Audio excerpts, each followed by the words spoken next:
மக்கள் உங்களுக்கு வாக்களித்தது அப்படின்றது வந்து தாவேக்கா வேணாம் அப்படின்னு நினைச்சுதான் அதிமுகவுக்கு வாக்களித்தாங்க இல்லையா? இந்த இடத்துக்கு நீங்க போக வேண்டாம். சரி. வேணும்னு சொல்லியிருக்காங்க, அவ்வளவு. அதோட நிப்பாட்டிக்கும். யாரு வேணுங்கிறது அது தேவையில்ல, யாரு வேண்டாங்கிற இடத்துக்கு நம்ம ஏன் அது? இடைத்தேர்தல் 5 தொகுதிகளுக்கு மட்டும்தான் நடக்குமா? அப்படி ஒரு இடைத்தேர்தல் நடக்கும் போது முதலமைச்சர் விஜய் உங்கள் சார்பா அல்லது உங்க தொகுதிக்கு வந்து பிரச்சாரம் பண்ணுவாரா? 5 தொகுதி நடக்குமா, 12 தொகுதிக்கு நடக்குமான்னு கேட்டா அது திமுகவோட சேர்ந்து ஆட்சி நடத்தணும்னு நினைச்சாங்க. அது எங்களுக்கு இருக்கவங்க யாருக்கும் விருப்பம் இல்லை, அதனால நாங்க வெளியே வந்தோம் அப்படின்னாங்க. அது உண்மைதானா? CV சண்முகம் அண்ணன் சொல்றது பொய் சொல்லக்கூடிய ஆள் அவர் நிச்சயமா கிடையாது. நான் இன்னும் அழுத்தம் திருத்தமா என்ன சொல்றேன், என் பையன் கூட எண்ணங்களுக்கே நான் போகக்கூடாதுன்னு நினைக்கிறேங்க. என்னுடைய சக சட்டமன்ற உறுப்பினர்கள் போவாங்கன்னு நான் உங்ககிட்ட சொல்லி ஒரு பொய்யான வாக்குறுதியோ இல்லை உண்மையான வாக்குறுதியோ, ஏதோ ஒரு டீல் அவங்க வந்து தாவேக்கா தரப்புல ஏதோ ஒரு உறுதி கொடுத்துருப்பாங்க, அந்த உறுதியின் அடிப்படையில் அவங்களுக்கு ஆதரவு தெரிவிக்க போயிட்டாங்க. இதை கேட்ட கேள்வியில் எனக்கு ரொம்ப பிடிச்சமான கேள்வி இந்த கேள்வி தான். குதிரை பேருங்கிறாங்க, இப்படிங்கிறாங்க, இப்படிங்கிறாங்க. ஐயா, எனக்கு குதிரையும் தெரியாது. என் வீட்டில் நான் இப்படி கால் போட்டு உட்காருது கரெக்டா, பக்கத்து வீட்டில் போய் கால் போட்டு உட்காருது கரெக்டா அப்படி கேட்டால் என் வீட்டில் கால் போட்டு உட்காருதா எனக்கு சிறப்பு மரியாதை. அந்த அடிப்படையில்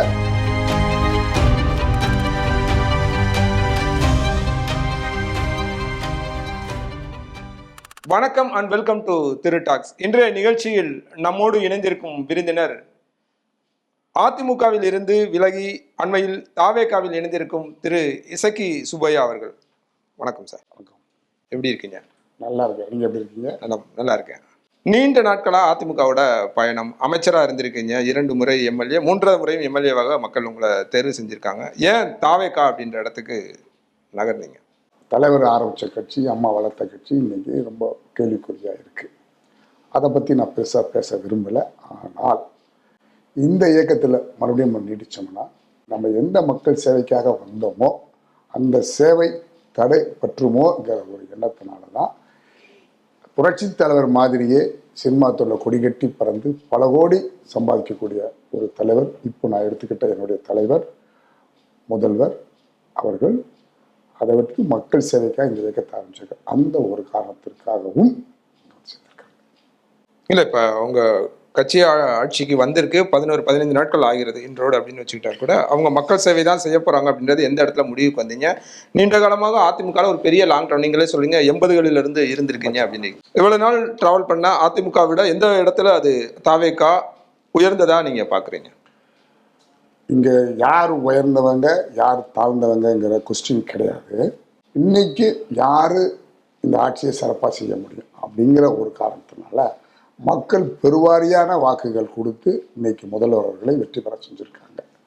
அப்போது மக்களுடைய வாக்குக்கு நம்ம மதிப்பு கொடுக்குற ஒரு காரணமும், இவ்வளவு சினிமா தொழில் இருந்து அதையும் ஒதுக்கிட்டு இங்கே வந்திருக்கிறாங்கிற காரணத்தினாலையும், அவருடைய பிரச்சார மேடைகளில் அவர் சொன்ன வார்த்தைகள், நீங்கள் என்னுடைய பிரச்சாரத்தை நீங்கள் கேட்டிருந்தீங்கன்னா உங்களுக்கு நல்லா இருக்கும், வேணும்னா நான் தரேன். 2021 ஆகட்டும் 2026 ஆகட்டும், எந்த இடத்திலையும் நான் எனக்கு வாக்களியுங்கள், ரெட்டலைக்கு வாக்களிங்கன்னு கேட்டதே கிடையாது. 2021 நாங்கள் 11 பேர் நிற்கிறோம், யார் நல்லவனோ அவனுக்கு ஓட்டு போடுங்க. 2026 நாங்கள் 5 பேர் நிற்கிறோம், யார் நல்லவனோ அவனுக்கு ஓட்டு போடுங்க. நான் எந்த கையூட்டும் பெற மாட்டேன், இதுவரையும் பெற்றதில்லை, இனிமேல் பெற மாட்டேன் என்ற வார்த்தையும் கூறி, என்னால் இதை செய்ய முடியும் அதை செய்ய முடியும்னு சொல்ல மாட்டேன். என்னால் இதைத்தான் செய்ய முடியும்னு நான் என்னெல்லாம் சொல்லி என்னுடைய வைப்ரேஷன், என்னுடைய இது எப்படி இருந்ததோ அதை முதல்வருடைய செயல்பாடுகளையும் அவருடைய பிரச்சார மேடைகளையும் நான் பார்த்தேன். அதனால் ஈர்க்கப்பட்டு தான் 5ஆம் தேதியே வெற்றி பெற்ற மறுநாளே, ஒருவேளை அதிமுக மக்கள் வாக்களிச்சிருந்தாங்கன்னா நான் அப்பவும் ஸ்ட்ரெயிட்டாக இருப்பேன், இப்போவும் இருப்பேன். அதே நேரத்தில் மக்கள் பெருவாரியாக வாக்கு வித்தியாசம் கொடுத்து ஜெயிக்க வச்சதுனால இவர் நல்லது பண்ணுவார்ங்கிற ஒரு காரணத்துக்காக வந்திருக்கேன். இந்த 15 நாள் அவர் எடுத்த நடவடிக்கைகள் 15 நாள் ஒன்றும் கண்டுபிடிக்க முடியாது. இருந்தாலும் ஒரு சோறு பதங்கிற மாதிரி அந்த மதுக்கடைகளை மூடியது, சிங்கப்பெண் திட்டம் கொண்டு வந்தது, இதெல்லாம் அவர் செய்த சிறப்பான செயல்கள். அதில் இருக்கப்பட்டு தான் அவர் இருக்கிறார்.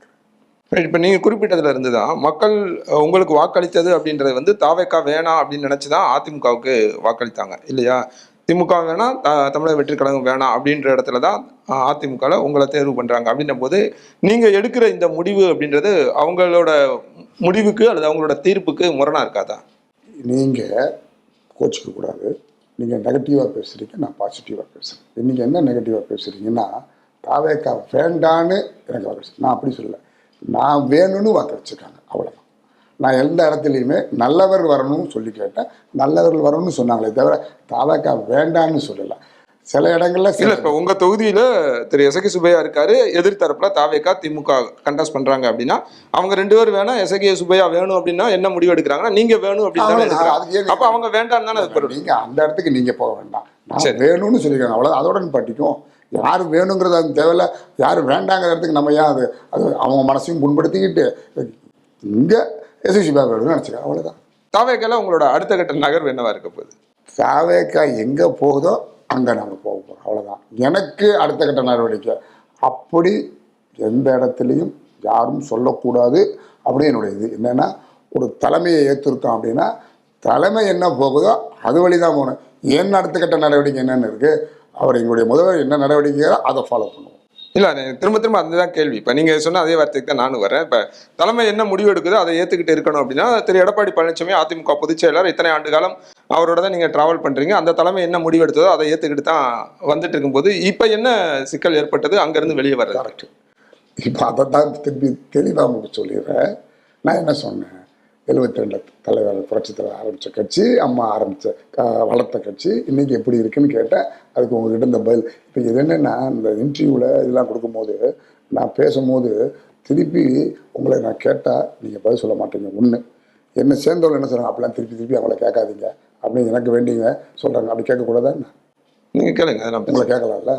அதான் இப்போ என்னன்னு கேட்டிங்கன்னா, இது இன்னைக்கு இந்த கட்சி எப்படி இருக்குன்னு எனக்கு தெரியும், பத்திரிகையுடைய நண்பராக உங்களுக்கும் தெரியும். நீங்கள் தொடர் தொழில் நம்ம சந்திச்சிருக்கிறோம். அது அவரை நான் குறை சொல்ல விரும்பலை. ஸோ ஏதோ ஒரு காரணத்தால் மக்கள் நம்மளை புறக்கணிச்சிட்டு இருக்காங்க. ஸோ இப்போ நம்ம மக்களோட நம்ம போகணும், மக்களுக்கு நல்லது செய்யணும். அந்த ஒரு கோட்பாடு தான். இது இப்படி வந்துடணும் அப்படி வந்துடணும் என்ன கிடையாது. நான் சொன்னேன் பார்த்தீங்களா, 1984 2011 கிட்டத்தட்ட 27 வருஷம் கழித்து நான் இங்கே வரேன், சம்பாதிச்சுட்டு வரேன். எதுக்காக வரேன்? இந்த தொகுதி மக்களுக்கு நல்லது செய்யுங்கிற ஒரு காலத்தில் வரேன். ஸோ இங்கே போனால் நல்லது வரும். நீங்கள் நம்மளுடைய முதல்வர், இன்றைய முதல்வர் சிறப்பாக செயல்பட்டு இருக்கார், அதனால் அவரை ஃபாலோ பண்ணுவேன். ஏன் எடப்பாடி சொன்னதை ஃபாலோ பண்ணலை? இது வரைக்கும் ஃபாலோ பண்ணேன். ஒரு செயல்பாடும் மக்களுக்கு திருப்தியாக இல்லைன்னு மக்கள் ப்ரூவ் பண்ணிட்டாங்க. இனிமேல் நம்ம எப்படி அங்கே இருந்து என்ன மக்களுக்கு நல்லது செய்ய முடியும்? கடந்த 5 ஆண்டுகள் ஒன்றுமே செய்ய முடியலையே. அதனால தான் மே 4ஆம் தேதி தேர்தல் முடிவுகள் வருது. மே 5ஆம் தேதி 6ஆம் தேதிக்கு பிறகாக ஒரு குழு, இப்போ அதில் நீங்களும் இருக்கீங்க, ஒரு டீம் இப்போ திரு எஸ்பிவி தலைமையிலும் சரி, சிவி சண்முகம் தலைமையில் அதிமுகலேருந்து பிரிந்து ஒரு தனி அணியாக போகிறாங்க. நம்பிக்கை வாக்கெடுப்பில் கலந்துக்கிறாங்க. அவங்க ஒரு கொறடாவை அறிவிக்கிறாங்க, இவங்க ஒரு கொறடாவை அறிவிக்கிறாங்க. இந்த மாதிரி ஒரு பிளவு ஏற்படுது. அந்த பிளவோட தொடக்க புள்ளி எது? பிளவுடைய தொடக்க புள்ளி நீங்கள் கேட்கலாமா, இல்லை இவருக்கு ஆதரவு கொடுக்கணும், இவருக்கு ஆதரவு கொடுக்க வேண்டாம் அப்படின்னு இல்லை, நீங்கள் எப்படி எடுத்துக்கிட்டாலும் நீங்கள் அதை தான் நீங்கள் தவறாக நினச்சிக்கக்கூடாது. நீங்கள் கொஞ்சம் உற்று நீங்கள் நோக்குனீங்கன்னா போதும். முதல்ல சொல்லும் போது உங்களுக்கு அதுக்கு வாக்களிக்கலை அப்படின்னு ஒரு கோச்சிக்கூடாது, நெகட்டிவாக சொன்னீங்க. இப்போ பிளவுன்னு நீங்கள் சொல்கிறீங்க. நான் அதை எப்படி எடுத்துக்கிறேன் அப்படின்னா, இதை பிளவுன்னு எடுத்துக்கல, யாருக்கு ஆதரவு கொடுக்கணும் அப்படின்னு இடத்துல நான் இருந்தேன், பாசிட்டிவா இருந்தேன். இல்ல, அதுதான் கேட்கிறேன். இல்ல, அதாவது இவ்வளவுன்னு இல்ல, தனி அணியா 2 பேர் வந்துட்டாங்க. இங்க ஒரு அணி இருக்கு, இங்க ஒரு அணி இருக்கு அப்படின்னு தனி அணியா வர்றாங்க. இப்பதான் என் கூட உட்காந்துருக்கீங்க. இல்ல, இன்னைக்கு எஸ்பி வேலுமணி செய்தியாளர் சந்திக்கும் போது கூட அவர் சொல்றாருன்னா, பிளவு நீங்க தான் தொடக்கத்துல இருந்து சொன்னீங்க, நாங்க எங்களுக்குள்ள இருக்கிறது கருத்து வேறுபாடு தான், பிளவு கிடையாது அப்படின்னு ஒரு விளக்கம் கொடுக்குறாரு. கருத்து வேறுபாடு அல்ல 2 அணியாக நீங்க தனியா வரீங்க அப்படின்றது அதோட தொடக்க புள்ளி எங்க? இப்ப தாவேக்காக்கு ஆதரவு கொடுக்கணும் கொடுக்க வேணாம் அப்படின்ற இடத்துல வந்ததா, இல்ல வேற எதுவும் இருக்கதான்னு? அதுதான் காரணம். அதை நான் சொன்ன பாருங்க, 5ஆம் தேதி காலையில் நான் உங்ககிட்ட இப்போ பதிவு பண்ணுறேன். நான் 4ஆம் தேதி நைட்டு வெற்றி பெற்று வந்துடுறோம். வந்த உடனே 5ஆம் தேதி காலையில் நான் எங்களுடைய சட்டமன்ற உறுப்பினர்கள் யாரெல்லாம் சொல்ல வேண்டிய அவசியம் இப்போதைக்கு அது முக்கியமான கண்டென்ட் இல்லை. கண்டென்ட் என்ன, ஆளுங்கட்சிக்கு, அதாவது மக்கள் யாருக்கு பெருவாரியான வாக்கு அளித்து தேவைன்னு சொல்லியிருக்காங்களோ அந்த மக்களுடைய மதிப்பு கொடுத்து, வாக்குக்கு மதிப்பு கொடுத்து சப்போர்ட் பண்ண சொன்ன முதல் ஆள் நான் தான். ஸோ இது ஆதரவு கொடுக்கணும்னு சொன்னது, பிளவுக்கு இல்லை. அதுக்கு தலைமையில் என்ன சொன்னாங்க? இப்போ அப்போ இருந்த திரு எடப்பாடி பழனிசாமி இவங்க தரப்புல நீங்கள் அதை கூட ஒரு இன்டர்வியூவில் எங்கள் அண்ணன் கேபி முனிசாமி என்ன சொல்லியிருப்பார்னா, தாவேக்காக்கு எங்கள் ஆதரவு கிடையாது அப்படின்னு சொல்லியிருப்பார். நீங்கள் கவனிச்சிங்க, ஒரு இன்டர்வியூவில் வச்சுருந்தேன். அந்த கேள்வியும் நான் தான் கேட்டேன். உள்ளுக்குள்ளே என்ன கேட்டேன், ஏன் என்ன தாவேக்காக்கு ஆதரவு கிடையாதுன்னு நம்ம சொல்ல வேண்டிய அவசியம் என்ன அப்படின்னு கேட்டதுக்கு அதுக்கு சரியான பதில் இல்லை, எனக்கு உடன்பாடு இல்லை. நாங்கள் 2 குழுவாக இருக்குன்னு சொன்னால் அதுக்கு நான் ஏற்றுக்க மாட்டேன். நாங்கள் என்னுடைய கருத்து தனிப்பட்ட கருத்து, என்னுடைய கருத்தோட சில பேருக்கு ஒத்து வந்துச்சு, அவங்கெல்லாம் சேர்ந்து ஆதரவு கொடுத்தோம். இப்போ இந்த ரிசைன் பண்ண பதவி விலகிய 4 பேர் வந்து நீங்க உங்க உட்பட 4 பேரும் ஒத்த கருத்தோட வெளியே வந்திருக்கீங்களா? சொல்லுங்க. இல்ல அதான் ஒத்த கருத்தோட தான் வெளியே வந்திருக்கீங்களா? இவங்க 4 பேரும் ஒரு அணி. இப்ப ஏன்னா நீங்க எல்லாமே ஒரு டீமா தான் இருந்தாங்க. இப்ப சிவி சண்முகம், எஸ்பிவி ஒரு குழுவா இருந்தாங்க. அவங்க ஒட்டுமொத்தமா தனியா வந்து இவங்களுக்கு ஆதரவு தெரிவிக்கணும்னா நம்பிக்கை வாக்கெடுப்புல ஆதரவும் தெரிவிச்சாங்க. இப்ப அவங்க எல்லாருமே ஒரு பக்கம் போயிருக்கணும், அப்படி நடக்கல. மிக குறிப்பா 4 பேர் மட்டும், நீங்க உட்பட 4 பேர் மட்டுமே ரிசைன் பண்ண வேண்டிய தேவை என்ன, காரணம் என்னன்னு? 27 பேர், 32 பேர், 4 பேர், இது என்னுடைய தனிப்பட்ட கருத்து. 4 பேரும் ஒத்த கருத்தா அப்படின்னு கேட்டால், பக்கத்தில் இருக்கிற பையனோ சரி, என்னோட மனைவியோ சரி ஒத்த கருத்தாக இருப்பாங்களான்னு கேட்டால், என் மனைவி என் ஒத்த கருத்தாக இருப்பா, ஒரு பேச்சுக்கு சொல்கிறேன். இருப்பாங்களாம் கேட்டால் அது கிடையாது. அதுக்கு அவங்களுடைய சுதந்திரம், அதில் நான் தலையிட மாட்டேன். என் மனைவியாக இருந்தால் அவன் பெட்டர் ஆஃப், அதில் நான் தலையிட மாட்டேன். ஸோ அந்த அடிப்படையில் என்னுடைய கருத்து ஆளுங்கட்சிக்கு ஆதரவு கொடுக்கணும். காரணம், மக்கள் பெருவாரியாக வாக்குகள் அளித்து அவர் வேண்டும்னு சொல்லிக்கிறது ஆதரவு கொடுக்கணும், அவ்வளோதான். நாளைக்கு இந்த 3 பேர் ஒத்த கருத்தான்னு கேட்டால் நீங்கள் அவங்க கிட்ட கேட்க வேண்டிய கேள்வி என்கிட்ட. இல்லை, திரு சிவி சண்முகம் செய்தியாளர் சந்திச்சாங்க. இப்போ நான் அந்த தனி அணி அவங்க வந்த பிறகு அவர் செய்தியாளர் சந்திக்கும் போது அவர் சொன்ன காரணம் வந்து இவங்க திமுகவோட சேர்ந்து ஆட்சி நடத்தணும்னு நினைச்சாங்க, அது எங்களுக்கு இருக்கவங்க யாருக்கும் விருப்பம் இல்லை, அதனால நாங்கள் வெளியே வந்தோம் அப்படின்னாங்க. அது உண்மைதானா? சிவி சண்முகம் அண்ணன் சொல்றது பொய் சொல்லக்கூடிய ஆள் அவர் நிச்சயமாக கிடையாது. நான் இன்னும் அழுத்தம் திருத்தமாக என்ன சொல்வேன், சிவி சண்முகம் அண்ணன் வந்து கோவப்படுவாரே தவிர உள்ளத்தில் நல்ல உள்ளம். அவர் கரெக்டாக தான் சொல்லுவார், அது உண்மைதான். உண்மைதான். அதில் உங்களுக்கு என்ன இதில் இந்த அளவுக்கு தெரியும்? ஏன்னா அவர் சொல்லும்போது கவுண்டிங் அன்னைக்கு 4ஆம் தேதி ரிசல்ட் தெரியுது, ரிசல்ட் தெரிஞ்சு நான் ஊருக்கு திரும்பிட்டு வரும்போதே எனக்கு ஒரு திமுகலேருந்து ஒரு அமைச்சர் வந்து அப்போ அமைச்சராக இருக்கார், அவர் வந்து என்கிட்ட தொடர்பு கொண்டு என்ன பேசுகிறாரு, இந்த மாதிரி ஒரு கூட்டணி அமைய போகுது அப்படின்னு அவர் சொல்கிறாரு. அதில் உங்களுக்கு என்னென்ன தகவல் தெரியும்னு நினைக்கிறேன்? என்கிட்ட நீங்கள் கேட்குற தகவலை நீங்கள் ஒரே ஒரு வாட்டி எனக்காக, எல்லாரும் பாண்டிச்சேரியில் போய் உட்கார்ந்தீங்களே ஐயா எதுக்கு அப்படின்னு ஒரு கேள்வி கேட்க. இல்லை, அந்த இதுலையுமே உங்களை பார்க்க முடியல, நீங்கள் அங்கே இல்லை. அப்போ நீங்கள் என்ன கேட்கணும் அப்படின்னா, பாண்டிச்சேரியில் போய் நீங்கள் உட்கார்ந்தீங்களே எதுக்காக உட்கார்ந்தீங்க? தாவேக்காக ஆதரவு கொடுக்கவா, இல்லை திமுகவுக்கு ஆதரவு கொடுக்கவா, இல்லை தாவேக்காவுடைய ஆதரவை தடுக்கவா அப்படின்னு நீங்கள் கேளுங்க, அதோட விட முடியும். இல்லை, அதை தான் உங்கள் மூலமாக நான் தெரிஞ்சுக்கணும்னு நினைக்கிறேன். அதுதான் நான் சொன்னேன், மற்றவர்களை குறை சொல்லியோ சொல்லி செய்ய வேண்டாம். இல்லை, குறைய சொல்ல வேணாம், என்ன நடந்ததுன்னு சொல்ல. நான் தான் சொல்லிட்டேன், நான் அங்கே போகலை, நான் தாவேக்கு ஆதரவு கொடுக்கணும்னு சொல்லியிருக்கிறேன். இதுக்கு மேலே விளக்கமாக சொல்ல வேண்டிய அவசியம், மக்கள் ரொம்ப புத்திசாலிங்க. நான் அந்த சொல்கிற இந்த வார்த்தைக்கு அவங்க அர்த்தம் புரிஞ்சுக்குவாங்கன்னு நினைக்கிறேன். ஐ திங்க் உங்களுக்கும் புரிஞ்சிருக்கும்னு நினைக்கிறேன். இப்போ 4 பேர் பதவி விலகி இப்போ தாவேக்கால இணைஞ்சிருக்காங்க அப்படின்றது இதோட அது முடிய போகிறதா, இல்லை இன்னும் அடுத்தடுத்து எம்எல்ஏக்கள் வருவார்கள்னு எதிர்பார்க்கலாமா? அதுதான் சொல்கிறேன், மற்றவங்களோட சுதந்திரத்திலேயோ மற்றவங்களுடைய எண்ணங்களுக்குள்ளேயோ நம்ம போகக்கூடாது. ஏன்னா என் பையன் கூட எண்ணங்களுக்கே நான் போகக்கூடாதுன்னு நினைக்கிறேங்க. என்னுடைய சக சட்டமன்ற உறுப்பினர்கள் போவாங்கன்னு நான் உங்கள்கிட்ட சொல்லி ஒரு பொய்யான வாக்குறுதியோ இல்லை உண்மையான வாக்குறுதியோ கொடுக்கறதுக்கு நான் யார்? நான் என்ன கேளுங்க, நீ என்னதுக்கு எடுத்த, கரெக்ட், நான் இதுக்கு தான் எடுத்தேன், இதாக தான் போனேன், வெரி போல்டாக நான் சொல்கிறேன். பட் அவங்க போவாங்களா இவங்க போவாங்களான்னு கேட்டால் எனக்கு சொல்ல தெரியாது. சொல்ல தெரியாதுங்கிறத விட சொல்லக்கூடாதுங்கிற டீசன்ஸை நான் மெயின்டைன் பண்ணுறேன். ரைட். ஒரு விமர்சனமாக நீங்கள் 4 எம்எல்ஏக்கள் வெளியே போன பிறகு ஒரு விமர்சனமாகவே பேசப்பட்டு எல்லா பத்திரிகையாளர்களும் சரி, அரசியல் பார்வையாளர்களாக இருக்கவங்களும் சரி வந்து ஏதோ ஒரு டீல், அவங்க வந்து தாவேக்கா தரப்பில் ஏதோ ஒரு உறுதி கொடுத்துருப்பாங்க, அந்த உறுதியின் அடிப்படையில் அவங்களுக்கு ஆதரவு தெரிவிக்க போயிட்டாங்க. ஏன்னா அடுத்த இப்போ எதிர்கட்சியாகவும் அதிமுக இல்லை அப்படின்னும் போது இவங்களுக்கு அடுத்து சர்வைவலுக்கானது எதிர்கட்சியாக இல்லாத இடத்துல எப்படி அவங்க சர்வை பண்ண போறாங்க மிச்ச நாட்களை, அதனால தாவேக்காவோட போயிட்டாங்க அப்படின்ற ஒரு பார்வை இருக்கு. அதன் பின்னணியில அவங்க ஏதோ ஒரு உறுதி கொடுத்துருப்பாங்க, அந்த உறுதியின் அடிப்படையில் அங்கே போயிருப்பாங்கன்ற ஒரு விமர்சனமா இருக்காது. இப்போ நீங்கள் கேட்ட கேள்வியில் எனக்கு ரொம்ப பிடிச்சமான கேள்வி இந்த கேள்வி தான். இன்னைக்கு தொலைக்காட்சியை திறந்தா குதிரை பேரங்கிறாங்க, அப்படிங்கிறாங்க, இப்படிங்கிறாங்க. ஐயா, எங்களுக்கு குதிரையும் தெரியாது, பேரமும் தெரியாது. இது யாருக்கு தெரியும்? குதிரையை பார்த்தவனுக்கு குதிரை தெரியும், குதிரை பேரம் செஞ்சவனுக்கு குதிரை பேரத்தை பற்றி தெரியும். எங்கிட்ட போய் கேட்டீங்கன்னா எப்படி தெரியும்? குதிரை பேரத்தை நாங்கள் பார்த்ததே இல்லையா. இப்போ சொல்கிறவங்க பூரா ஐ திங்க் குதிரை பேரம் பண்ணவங்களா இருப்பாங்கன்னு நான் நினைக்கிறேன். எங்களுக்கு தெரியாது. ஒன்று.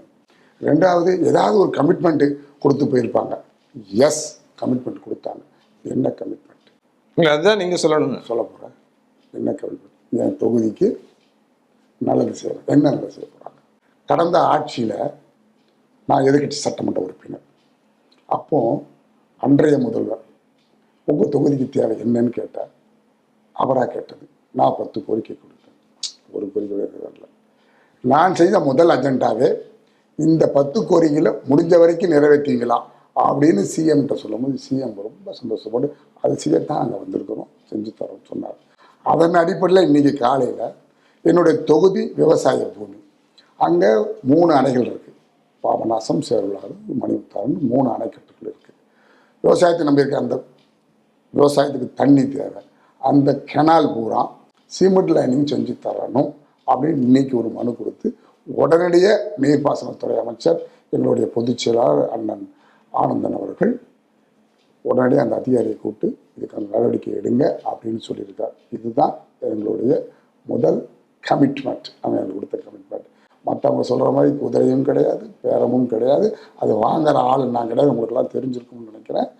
நான் ஸ்டேட் அப்படின்னு நான் சொல்லக்கூடாது, என் தொகையில் கேளுங்க, நான் ஸ்டேட் அப்படின்னு சொல்லுவாங்க அப்படின்னு நினைக்கிறேன்.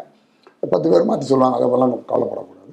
ஸோ அந்த அடிப்படையில் எனக்கு கொடுத்த கமிட்மெண்ட் உன் தொகுதிக்கு இதெல்லாம் செஞ்சு தரணும். நான் இருந்தாலும் இல்லாட்டியும் இந்த தொகுதிக்கு நல்லது நடக்கணும். இதுவே அதிமுகவில் இருந்து செய்ய முடியாதுன்னு நீங்கள் நினைக்கிறீங்களா? அதிமுகவில் நீங்கள் எம்எல்ஏ தருக்கீங்க, சிட்டிங் எம்எல்ஏ, இங்கேருந்து இதே அரசிட்ட நீங்கள் கோரிக்கை வைத்து அதை செயல்படுத்த முடியாதுன்னு நினைக்கிறீங்களா? கடந்த 5 ஆண்டுகளில் சட்டமன்ற உறுப்பினராக, எதிர்கட்சி சட்டமன்ற உறுப்பினராக, அதிமுக சட்டமன்ற இருந்தால் ஒன்றும் நடக்கலை. ஸோ அப்போது இப்போ இருக்க அரசும் அப்படி தான் இருக்குமா அப்படின்னு நீங்கள் கேட்பீங்க. அதுக்கு நான் சொல்லிடுறேன். என்னென்னு கேட்டால் இப்போ இருக்கிற அரசு கண்டிப்பாக எல்லாத்துக்கும் நல்லது செய்யும். அந்த அடிப்படையில் 2 விஷயம் நான் தான் பல இடத்துல சொல்லிட்டுருக்கேன். என் வீட்டில் நான் இப்படி கால் போட்டு உட்காரது கரெக்டாக, பக்கத்து வீட்டில் போய் கால் போட்டு உட்காரது கரெக்டாக அப்படின்னு கேட்டால் என் வீட்டில் கால் போட்டு உட்காரதா எனக்கு சிறப்பு மரியாதை. அந்த அடிப்படையில் ஆளுங்கட்சியில் நம்ம ஒரு உறுப்பினராக, தொண்டனாக இருந்து என் தொகுதிக்கு என்ன செய்ய முடியும் அப்படிங்கும்போது அதுக்கு ஒரு வலு உண்டு. அந்த அடிப்படையில் ரைட். முதலமைச்சர் விஜய் தமிழக வெற்றி கழகத்தோட தலைவர் முதலமைச்சராக பதவியேற்ற பிறகு எதிர்க்கட்சி தலைவர் முன்னாள் முதலமைச்சர் ஸ்டாலின் உட்பட எல்லா தலைவர்களையும் வந்து பார்க்குறாரு. மிக குறிப்பாக அது பேசுபொருள் ஆனது அதிமுகவில் 2 அணிகள் நான் ஏற்கனவே சொன்னதில் இப்போ சிவி சண்முகம், எஸ்பிவி வேலுமணி அவங்க போய் பார்க்குறாரு, அவங்கள சந்திச்சு வர்றாரு. அதே நேரத்தில் திரு எடப்பாடி பழனிசாமியை சந்திக்கலை. இதை நீங்கள் எப்படி பார்க்குறீங்க? இது ஒரு அணியை மட்டும் அவர் என்கரேஜ் பண்ணுறாரு, பண்ணலை அப்படின்ற ஒரு தோற்றம், அவங்க கட்சிக்கு அவரோட ஆட்சியை நிலைப்படுத்துறதுக்கு இவங்களை சந்திக்கிறாங்க அப்படின்னு விமர்சிக்கப்பட்டது. இன்னும் அந்த விமர்சனம் பொதுவெளியில் இருக்குது. இப்போ யாரை கேட்குறீங்க தெரியுமா?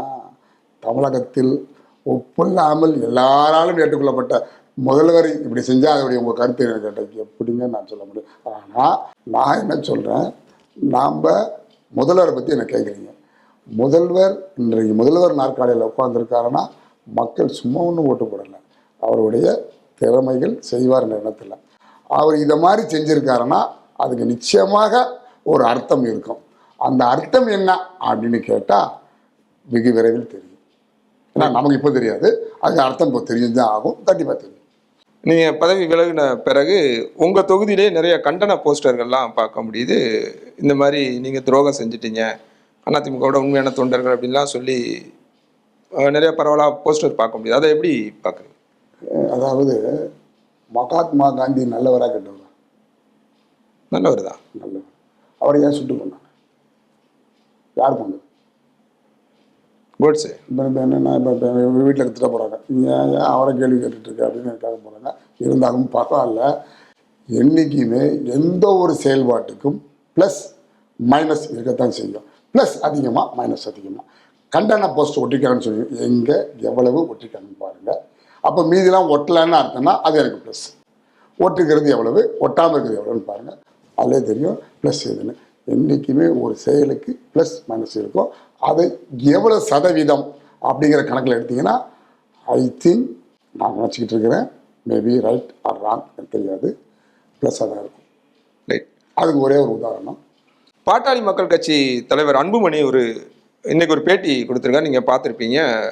இவங்க இந்த மாதிரி ரிசைன் பண்ணது எல்லாமே மக்கள் விரோதம், ஏமாற்றுறாங்க, அவங்க டெபாசிட் இழந்துருவாங்க அப்படின்னு சொல்லுவாரு. அப்படி ஒருவேளை அவங்க கண்டெஸ்ட் பண்ணாங்க இடைத்தேர்தல் அப்படின்னா நாங்கள் பொது வேட்பாளரை நிறுத்துறது கூட தயங்க மாட்டோம் அப்படின்னு ஒரு கருத்தை சொல்றாரு. அதை எப்படி நீங்க பாக்குறீங்க? உண்மையாக சொல்லப்போனால் இந்த கருத்தில் எனக்கு உடன்பாடு இல்லை.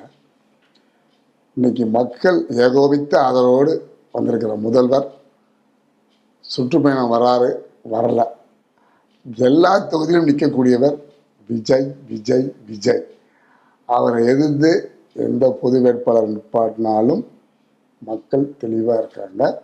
இந்த ஆளுங்கட்சிக்கு ஆதரவாக எங்களுடைய முதல்வர், அவர் பேரை சொல்ல மறுபடியும் விரும்பலை, அவருக்காக விரும்பலைங்கிறத சொல்லக்கூடாதுங்கிறதுனால அவருக்கு தான் வாக்களிப்பாங்க. அன்புமணி ராமதாஸாக இருக்கட்டும், மதிப்பிற்குரிய அன்புமணி ராமதாஸாக இருக்கட்டும், யாராக இருக்கட்டும், முதல்ல நீங்கள் உங்கள் கட்சியுடைய வேலையை பாருங்கள். மற்றதை பற்றி பார்க்க வேண்டிய அவசியம் இல்லைன்னு நான் நினைக்கிறேன். நீங்கள் பொது வேட்பாளர் நிப்பாட்டிக்கிங்க, எங்களுக்கு என்ன இருக்குது? அங்கே நிற்க போகுது எங்கள் முதல்வர். இடைத்தேர்தல் 5 தொகுதிகளுக்கு மட்டும்தான் நடக்குமா? அப்படி ஒரு இடைத்தேர்தல் நடக்கும் போது முதலமைச்சர் விஜய் உங்கள் சார்பா அல்லது உங்க தொகுதிக்கு வந்து பிரச்சாரம் பண்ணுவாரா? 5 தொகுதி நடக்குமா 12 தொகுதிக்கு நடக்குமான்னு கேட்டால் அது எனக்கு தெரியாது. ஆனால் 5 தொகுதி கண்டிப்பாக நடக்கும், 12 தொகுதிக்கு நடக்கலாம். அங்கே அவர் பிரச்சாரம் பண்ணுறதுக்கு வருவார். வராட்டியும் மக்கள் நிச்சயமாக அந்த பேர் சொன்ன பார்த்தீங்களா, அந்த முகத்துக்கும் அந்த 3 எழுத்துக்கும் நிச்சயமாக வாக்களிப்பாக. வெற்றி நிச்சயம். யாருக்கு? முதல்வருக்கு. அது ஏன் 12 தொகுதிகள்? 10 தொகுதியில இருக்கலாம், 7 தொகுதியில இருக்கலாம். அது 12 ரொம்ப ஸ்பெசிஃபிக்கா. எனக்கு பிடிச்சது 12, உங்களுக்கு 10. உங்க தொகுதி மக்களுக்கு என்ன சொல்ல நினைக்கிறீங்க? என் தொகுதி மக்களுக்கு என்றென்றும் நான் நன்றி கடன் பட்டிருக்கிறேன். என்ன காரணம்னா, எவ்வளவு சம்பாதிச்சாலும் சரி, என்ன செஞ்சாலும் சரி, இன்னைக்கு என் உலகத்தை அறிமுகப்படுத்துது என் தொகுதி மக்கள். நீ எந்த ஒரு பொதுக்கூட்டத்திலும் சரி, எந்த ஒரு இடத்திலும் சரி, எல்லா இன்றிலுமே என் அம்பை தொகுதி மக்களுக்கு நன்றி கலந்த வணக்கத்தை அன்புடன் தெரிவித்துட்டு தான் நான் பேசுவேன்.